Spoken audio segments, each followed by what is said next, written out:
करीबी दोस्त थे, अहमद और जाहिद। दोनों गरीब थे लेकिन एक दूसरे पर बहुत भरोसा करते थे।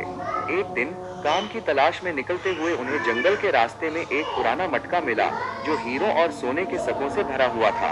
अहमद ने कहा, जाहिद, ये अल्लाह की तरफ से हमारी मेहनत का फल है, चलो उसे आपस में बांट लेते हैं। लेकिन जाहिद के दिल में लालच आ गया।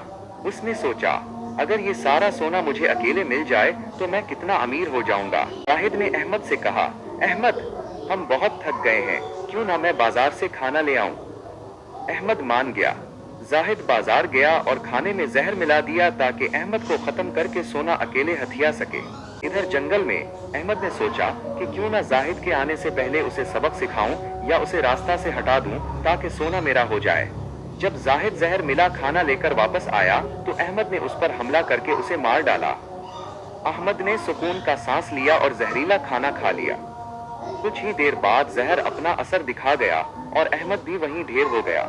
अगले दिन कुछ मुसाफिर वहां से गुजरे तो उन्होंने देखा कि सोना तो वहीं पड़ा था, लेकिन दोनों दोस्त अपनी लालच की भेंट चढ़ चुके थे।